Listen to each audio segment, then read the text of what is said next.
Hello বন্ধুরা, তোমরা সবাই কেমন আছো? আশা করি তোমরা সবাই ভালো আছো। তো তোমাদেরকে আরো ভালো রাখার জন্য আমরা আরো একটি দুর্দান্ত নিয়োগের ভিডিও নিয়ে চলে এলাম আমাদের ছোট্ট ইউটিউব চ্যানেলে। এই নিয়োগের সমস্ত খুঁটিনাটি তোমাদের দেখাবো, বলবো, তবে তোমরা শেষ পর্যন্ত অবশ্যই দেখতে থাকো, যাতে এই নিয়োগ বিজ্ঞপ্তির কোনো কিছু তোমরা মিস না করো। তো বন্ধুরা, এই ভিডিওতে আমরা মোট 11,403টি শূন্য পদ নিয়ে আলোচনা করব এবং এই বিশাল সংখ্যক শূন্য পদে আবেদন করতে গেলে তোমাদেরকে ন্যূনতম স্নাতক পাস হয়ে থাকতে হবে। এবং এই যে 11,403টি শূন্য পদ রয়েছে, এই 11,403টি শূন্য পদে তোমরা পশ্চিমবঙ্গের সব জেলা থেকে আবেদন করতে পারবে। তো চলো দেখা যাক ডিটেলসে এখানে কি কি পদ আছে, বয়সের ঊর্ধ্বসীমা কত হবে, তোমরা এখানে কিভাবে আবেদন করবে, আবেদন করার শেষ তারিখ, তোমরা এখানে বেতন কত পাবে, শিক্ষাগত যোগ্যতার ডিটেলস এবং স্কোরিং পদ্ধতি বা কিভাবে তোমাদের সিলেকশন করা হবে। তবে ডিটেলসে যাওয়ার আগে যারা তোমরা এখনও আমাদের চ্যানেলটিকে সাবস্ক্রাইব করোনি, আমাদের চ্যানেলটিকে সাবস্ক্রাইব করে আমাদের ভিডিওটিকে হাইপ, লাইক এবং অবশ্যই তোমাদের জানাশোনাদের সঙ্গে শেয়ার করবে এবং কমেন্ট বক্সে তোমরা অবশ্যই লিখে জানাবে কোন জেলা থেকে তোমরা আমাদের এই ভিডিওটি দেখছো। তাহলে তোমাদের জেলা নতুন কাজের খবর এলে আমরা আগেই আপলোড করে দেবো। তো বন্ধুরা, curious and creative mind channel এখন মেম্বারশিপ প্রোগ্রাম চালু করেছে। তোমরা কিউআর কোড স্ক্যান করে মেম্বারশিপ নিতে পারো এবং আমাদের সাপোর্ট করতে পারো, যাতে আমরা আরও নতুন নতুন ভিডিও তোমাদের জন্য আনতে পারি। তো বন্ধুরা, এই ভিডিওতে আমরা মোট একটি নিয়োগ বিজ্ঞপ্তি নিয়ে আলোচনা করব, যেখানে আমরা তোমাদের মোট 11,403টি শূন্য পদের কথা বলবো এবং এই একটি নিয়োগ বিজ্ঞপ্তিতে আমরা তোমাদের মোট এক ধরনের পদের কথা বলবো, যেখানে মোট 11,403টি শূন্য পদ রয়েছে এবং এই 11,403টি শূন্য পদে তোমাদের ম্যাক্সিমাম বেতন হতে পারে মাসে 65,000 টাকা অবধি।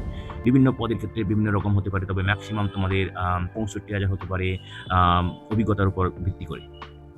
এবং এই 11,403টি শূন্য পদে পশ্চিমবঙ্গের সব জেলা থেকে পুরুষ এবং মহিলা আবেদন করতে পারবে এবং এই 11,403টি শূন্য পদের মধ্যে পশ্চিমবঙ্গে রয়েছে 946টি শূন্য পদ। বহু শূন্য পদ রয়েছে, প্রায় হাজারের কাছাকাছি শূন্য পদ রয়েছে পশ্চিমবঙ্গে। এবং তোমাদের মনে নিশ্চয়ই প্রশ্ন থাকবে বাকি অংশটা কী হবে। তো অবশ্যই তোমরা আমাদের সঙ্গে থেকো বাকি অংশটা জানার জন্য। এবং অবশ্যই তোমাদের মনে প্রশ্ন যাচ্ছে স্বাভাবিকভাবে, পরীক্ষা রয়েছে কি পরীক্ষা নেই? হ্যাঁ, এখানে একটা পরীক্ষা রয়েছে এবং পরীক্ষার পরে হয়তো ইন্টারভিউও নেওয়া হতে পারে। তো এই ভিডিও এতক্ষণ দেখার পর তাহলে তোমরা নিশ্চয়ই খুবই কৌতূহলী হচ্ছ কি হচ্ছে না বলো? যদি তোমরা কৌতূহলী হও তাহলে তোমরা নিশ্চয়ই খুবই আগ্রহী হচ্ছ এই ভিডিওর বাকি অংশটা দেখার জন্য। তো চলো দেখা যাক ডিটেলসে এবার। তো বন্ধুরা, এই নিয়োগ বিজ্ঞপ্তিটি বেরিয়েছে institute of banking personal selection বা আইবিপিএস এর পক্ষ থেকে এবং এখানে কমন রিক্রুটমেন্ট প্রসেস সিআরপি নেওয়া হবে for recruitment of customer service associate বা সিএস এর জন্য এবং এখানে বিভিন্ন পার্টিসিপেটিং পাবলিক সেক্টর ব্যাংকে নিয়োগ করা হবে, যেটা 2027-28 এর ভ্যাকেন্সির জন্য। এবারে তোমরা দেখে নাও কোন কোন রাজ্যে কয়টি ভ্যাকেন্সি রয়েছে। আন্দামান অ্যান্ড নিকোবরে রয়েছে টোটাল 18টি ভ্যাকেন্সি, অন্ধ্রপ্রদেশে রয়েছে টোটাল 186টি ভ্যাকেন্সি, অরুণাচল প্রদেশে রয়েছে মোট 45টি ভ্যাকেন্সি, আসামে রয়েছে মোট 349টি ভ্যাকেন্সি, বিহারে রয়েছে মোট 491টি ভ্যাকেন্সি, চণ্ডীগড়ে রয়েছে মোট 20টি ভ্যাকেন্সি, ছত্তিশগড়ে রয়েছে মোট 265টি ভ্যাকেন্সি, দাদরা নগর হাভেলিতে রয়েছে মোট 18টি ভ্যাকেন্সি, দমন দিউতে রয়েছে মোট 7টি ভ্যাকেন্সি, দিল্লিতে রয়েছে মোট 415টি ভ্যাকেন্সি, গোয়াতে রয়েছে মোট 61টি ভ্যাকেন্সি, গুজরাটে রয়েছে মোট 698টি ভ্যাকেন্সি, হরিয়ানাতে রয়েছে মোট 196টি ভ্যাকেন্সি, হিমাচল প্রদেশে রয়েছে মোট 97টি ভ্যাকেন্সি,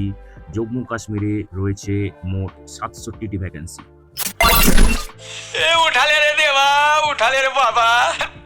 ঝাড়খণ্ডে রয়েছে মোট 102টি ভ্যাকেন্সি, কর্ণাটকে রয়েছে মোট 1414টি ভ্যাকেন্সি, কেরালাতে রয়েছে মোট 108টি ভ্যাকেন্সি, লাদাখে রয়েছে মোট 6টি ভ্যাকেন্সি, লক্ষদ্বীপে রয়েছে মোট 11টি ভ্যাকেন্সি, মধ্যপ্রদেশে রয়েছে মোট 570টি ভ্যাকেন্সি, মহারাষ্ট্রে রয়েছে মোট 1051টি ভ্যাকেন্সি, মণিপুরে রয়েছে মোট 42টি ভ্যাকেন্সি, মেঘালয়তে রয়েছে মোট 22টি ভ্যাকেন্সি, মিজোরামে রয়েছে মোট 17টি ভ্যাকেন্সি, নাগাল্যান্ডে রয়েছে মোট 31টি ভ্যাকেন্সি, তারপরে ওড়িশাতে রয়েছে মোট 337টি ভ্যাকেন্সি, পন্ডিচেরিতে রয়েছে মোট 26টি ভ্যাকেন্সি, পাঞ্জাবে রয়েছে মোট 481টি ভ্যাকেন্সি। मतलब आपको मुझे 25,000 देना है, बराबर? রাজস্থানে রয়েছে মোট 392টি ভ্যাকেন্সি, সিকিমে রয়েছে মোট 28টি ভ্যাকেন্সি এবং যে ব্যাংকগুলোতে ভ্যাকেন্সি রয়েছে সেগুলোর নামও এই পাশে দেওয়া আছে একদম বাঁদিকে। আম, তামিলনাড়ুতে রয়েছে 675টি ভ্যাকেন্সি, তেলেঙ্গানাতে রয়েছে 191টি ভ্যাকেন্সি, ত্রিপুরাতে রয়েছে 64টি ভ্যাকেন্সি, উত্তরপ্রদেশে রয়েছে 1731টি ভ্যাকেন্সি, উত্তরাখণ্ডে রয়েছে 145টি ভ্যাকেন্সি এবং পশ্চিমবঙ্গে রয়েছে টোটাল 946টি ভ্যাকেন্সি। এই 946টির মধ্যে 354টি হচ্ছে জেনারেল ক্যাটাগরির জন্য, ইডব্লিউএসির জন্য 83টি, ওবিসি এনসিএলের জন্য 274টি, এসটির জন্য 49টি এবং এসসির জন্য 236টি। যে ব্যাংকগুলো পার্টিসিপেট করেছে মানে যেখানে নিয়োগ হবে সেগুলো হচ্ছে bank of Baroda, bank of India, bank of Maharashtra, Canara bank, central bank of India, Indian bank, Indian overseas bank, Punjab national bank, Punjab and Sind bank, UCO bank, union bank of India. এবং এই 946টির মধ্যে ইএসএম ক্যাটাগরির জন্য রয়েছে 88টি এবং 38টি রয়েছে এখানে ডিইএসএম ক্যাটাগরির জন্য। এই পদগুলিতে আবেদন করতে গেলে তোমাদেরকে স্নাতক হতে হবে যে কোনো শাখায় কোনো স্বীকৃত প্রতিষ্ঠান থেকে এবং অবশ্যই তোমাদেরকে ইনগেট করতে হবে পার্সেন্টেজ অফ মার্কস যেটা তোমরা গ্র্যাজুয়েশনে পেয়েছো তোমরা যখন ফর্ম ফিল আপ করবে। 25,000 कब दोगे? दे दूंगा। স্নাতক ছাড়া computer literacy, operating working knowledge in computer system হচ্ছে ম্যান্ডেটরি এবং সার্টিফিকেট থাকতে হবে বা ডিপ্লোমা ডিগ্রি থাকতে হবে কম্পিউটার অপারেশন ল্যাঙ্গুয়েজ এবং কম্পিউটার নিয়ে বা ইনফরমেশন নিয়ে পড়ে থাকতে হবে হাই স্কুল কলেজ বা অন্য কোনো প্রতিষ্ঠানে। যারা এক্স সার্ভিসম্যান যাদের সিভিল এক্সামিনেশন কোয়ালিফিকেশনের বেশি কোনো ডিগ্রি নেই তাদেরকে ম্যাট্রিকুলেশন পাস হয়ে থাকতে হবে, তবে তারা আবেদন করতে পারবে। বয়স থাকে এখানে মিনিমাম 20 বছর, ম্যাক্সিমাম 28 বছর বয়স হতে হবে এবং এখানে যারা সংরক্ষিত ক্যাটাগরিতে আবেদন করবে তাদের যথারীতি সরকারি নিয়ম অনুযায়ী বয়সে ছাড় থাকবে, তার ডিটেলস এই টেবিলে দেওয়া আছে, তোমরা যারা ইন্টারেস্টেড দেখে নাও। অ্যাপ্লিকেশন ফি রয়েছে এখানে যেটা তোমাদেরকে অনলাইনে দিতে হবে এবং যারা এসসি এসটি পিডব্লিউবিডি ডিইএসএম ক্যান্ডিডেট ক্যাটাগরিতে আবেদন করবে তাদের অ্যাপ্লিকেশন ফি হচ্ছে 175 টাকা এবং অন্যান্য সমস্ত ক্যাটাগরির প্রার্থীদের ক্ষেত্রে 850 টাকা এবং ফি দেওয়ার পর অবশ্যই তোমরা পেমেন্ট রিসিপ্ট নিয়ে নেবে, প্রিন্ট করে নেবে, যেটা ডকুমেন্ট ভেরিফিকেশনের সময় কাজে লাগবে। এবারে দেখো পরীক্ষা ডিটেলস এখানে প্রিলিমিনারি অবজেক্টিভ টাইপ পরীক্ষা হবে যেখানে ইংলিশ ল্যাঙ্গুয়েজ থাকবে, ইংরেজি 30টি কোশ্চেন 30 মার্কের 20 মিনিট, নিউমেরিক্যাল এবিলিটি 35টি question 35 mark 20 minute, reasoning ability 35টি কোশ্চেন 35 মার্ক 20 মিনিট, টোটাল 100টি কোশ্চেন 100 মার্ক, সময় থাকবে 1 ঘন্টা। সমস্ত কোশ্চেন কিন্তু ইংরেজিতে হবে। প্রিলিমের পরে মেন পরীক্ষা হবে, এখানে অবজেক্টিভ টাইপ পরীক্ষা হবে, এখানে জেনারেল ফাইন্যান্সিয়াল অ্যাওয়ারনেস 40টি কোশ্চেন 50 মার্কের, সময় থাকবে 20 মিনিট, জেনারেল ইংলিশ 40টি কোশ্চেন 40 মার্কের, সময় থাকবে 35 মিনিট, রিজনিং অ্যাক্টিভিটি 40টি কোশ্চেন 60 মার্কের, সময় থাকবে 35 মিনিট, কোয়ান্টিটেটিভ অ্যাপটিটিউড 40টি কোশ্চেন 50 মার্কের, সময় থাকবে 35 মিনিট। টোটাল আছে 160টি কোশ্চেন 200 মার্ক, সময় থাকবে 125 মিনিট এবং কোশ্চেন হবে ইংরেজিতে। এবারে দেখো বিভিন্ন রাজ্যে ইংরেজি ছাড়াও অন্যান্য যে রাজ্যের ভাষা আছে সেখানেও হবে। তো পশ্চিমবঙ্গের ক্ষেত্রে দেখো এখানে ইংরেজি, হিন্দি এবং বাংলাতে পরীক্ষা হবে। अरे यार तो दोस्त है उनका मैं क्या तू गए कि भाई? তো এখানে দেখো যে প্রিলিমিনারি পরীক্ষা হবে সেটা কোয়ালিফাইং ইন নেচার এবং তোমরা যে অনলাইন মেন পরীক্ষা মেন এক্সামিনেশন হবে সেখানে যা নাম্বার পাবে তার উপর ভিত্তি করে কিন্তু ফাইনাল মেরিট লিস্ট তৈরি করা হবে। এবার দেখো পরীক্ষা সেন্টার কোথায় হবে। প্রিলিমিনারি এবং মেন পরীক্ষা সেন্টার বিভিন্ন রাজ্য এবং ইউনিয়ন টেরিটরির ক্ষেত্রে বিভিন্ন আম জায়গা রয়েছে। আসামের ক্ষেত্রে ডিব্রুগড়, গুয়াহাটি, যোরহাট, শিলচর, তেজপুর প্রিলিমিনারি এবং ডিব্রুগড়, গুয়াহাটি, যোরহাট, শিলচর মেন। পশ্চিমবঙ্গের ক্ষেত্রে দেখো এখানে তো তোমরা যখন অনলাইন আবেদন করবে, অ্যাপ্লিকেশন ফিল আপ করবে, তোমাদের প্রেফারেন্স অনুযায়ী ৩ টি সিটির নাম দেবে তোমাদের রাজ্যের বা বর্তমানে যেখানে তোমরা থাকো। পশ্চিমবঙ্গের ক্ষেত্রে দেখো প্রিলিমিনারি পরীক্ষা হবে আসানসোল, বর্ধমান, হুগলি, কল্যাণী, দুর্গাপুর, কলকাতা, শিলিগুড়ি। মেইন পরীক্ষা হবে আসানসোল, দুর্গাপুর, কল্যাণী, কলকাতা এবং শিলিগুড়িতে।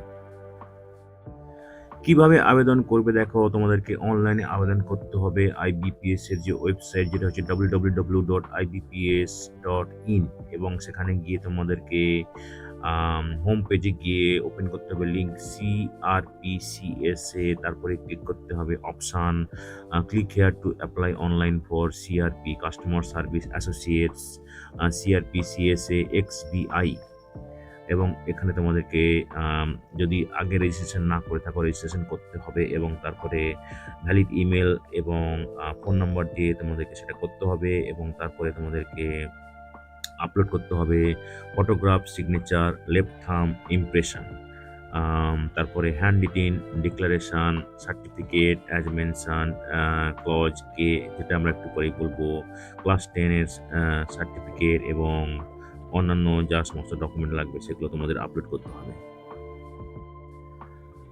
এডিট উইন্ডো, এখানে একটা এডিট উইন্ডো থাকবে যদি কোনো ভুল করে থাকো কারেকশন করার জন্য অনলাইন অ্যাপ্লিকেশন করার সময়, এবং সেটা থাকবে 2 দিন থাকবে, যেটা আমরা একটু পরে আরও ডিটেলসে বলবো। क्या तेरा नाम लिखा है क्या अंदर? हाँ, लिखा है। नहीं लिखा तो लिख डालेगा।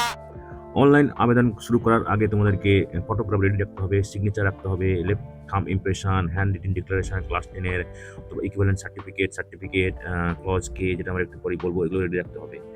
ফটোগ্রাফের স্ক্যান করার পরে তার সাইজ হতে হবে 20 থেকে 50 কেবি।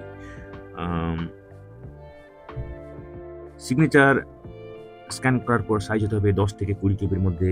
লেফট থাম্ব ইমপ্রেশন, এখানে তোমাদেরকে করতে হবে 20 থেকে 50 কেবি, এবং লেফট থাম্ব ইমপ্রেশন তোমাদেরকে সাদা কাগজে কালো বা নীল কালি দিয়ে করতে হবে, এবং সিগনেচার তোমাদেরকে সাদা পেপারে কালো কালি দিয়ে করতে হবে। হ্যান্ড রিটেন ডিক্লারেশন, এখানে ফাইল সাইজ হবে 50 থেকে 100 কেবি। আমার মইটা কোথায় রেখে গেল? বলি মইটি তোর মাল ধরবে না। হ্যান্ড রিটেন ডিক্লারেশনের একটা এক্সাম্পল এখানে দেওয়া আছে, তোমরা যারা ইন্টারেস্টেড দেখে নাও। এসএসসি বা মাধ্যমিকের সার্টিফিকেট, এগুলো তোমাদেরকে PDF ফরম্যাটে দিতে হবে, এবং সাইজ 500 কেবির বেশি হওয়া যাবে না। এরপরে কাস্ট সার্টিফিকেটের বিভিন্ন ফরম্যাটগুলো আছে, যদি তোমাদের এই ফরম্যাটটি দরকার পড়ে অবশ্যই আমাদেরকে মেসেজ করতে পারো, আমরা তোমাদেরকে লিঙ্ক শেয়ার করতে পারি অথবা ইমেল করে দিতে পারি। তো এবারে দেখো গুরুত্বপূর্ণ ডেট, অনলাইন রেজিস্ট্রেশন করার শেষ তারিখ হচ্ছে এখানে আবেদন করার শেষ তারিখ এবং রেজিস্ট্রেশন করার শেষ তারিখ হচ্ছে 2026-এর আগস্টের 21 তারিখ। তোমাদের হাতে আরও অনেক সময় আছে, এখনও 1 সপ্তাহের বেশি, 1 সপ্তাহ মতো সময় আছে, এবং এখানে লাস্ট ডেট অফ পেমেন্ট হচ্ছে একই তারিখ, আগস্টের 21 তারিখ। এডিট উইন্ডো 21 তারিখের পরে 2 দিন থাকবে, মানে 23 তারিখ অবধি এডিট উইন্ডো থাকবে। এখানে তোমরা যদি কিছু ভুল করে থাকো সেটা কারেক্ট করা যাবে, এবং প্রিলিমিনারি পরীক্ষা হতে পারে সেপ্টেম্বরে কোনো একটা তারিখে, এবং কল লেটার সেপ্টেম্বরে প্রিলিমিনারি পরীক্ষার জন্য ডাউনলোড করতে পারবে তোমরা। অনলাইন পরীক্ষা প্রিলিমিনারি এখানে অক্টোবর 2026, এবং রেজাল্ট অনলাইন পরীক্ষার প্রিলিমিনারি নভেম্বর 2026। মেন পরীক্ষার কল লেটার তোমরা ডাউনলোড করতে পারবে নভেম্বরের 26-এ, এবং মেন পরীক্ষা অনলাইন হবে 2026-এর ডিসেম্বরে, এবং প্রভিশনাল অ্যালটমেন্ট হবে মার্চ 2026-এ। আবেদন করতে গেলে অবশ্যই ভারতীয় নাগরিক বা নেপালের সাবজেক্ট বা ভুটানের সাবজেক্ট বা টিবেটিয়ান রিফিউজি যারা 1962-র 1 জানুয়ারির আগে এসেছে ভারতে, এবং ভারতীয় বংশোদ্ভূত যারা মাইগ্রেটেড করেছে অন্যান্য দেশ থেকে, তারা এখানে আবেদন করতে পারবে। তো বন্ধুরা, যারা তোমরা আবেদন করতে ইচ্ছুক শেষ তারিখের আগে আবেদন করে দিও এবং নির্দিষ্ট দিন ইন্টারভিউতে চলে যেও। ভিডিওটি ভালো লাগলে অবশ্যই হাইপ, লাইক এবং তোমাদের জানাশোনাদের সঙ্গে শেয়ার করবে। আর নতুন ভিউয়ার্সরা অবশ্যই আমাদের চ্যানেলটিকে সাবস্ক্রাইব করে বেল বাটনটি প্রেস করবে, যাতে করে এই ধরনের নতুন নতুন কাজের খবর তোমরা নিয়মিতভাবে পেয়ে যেতে পারো।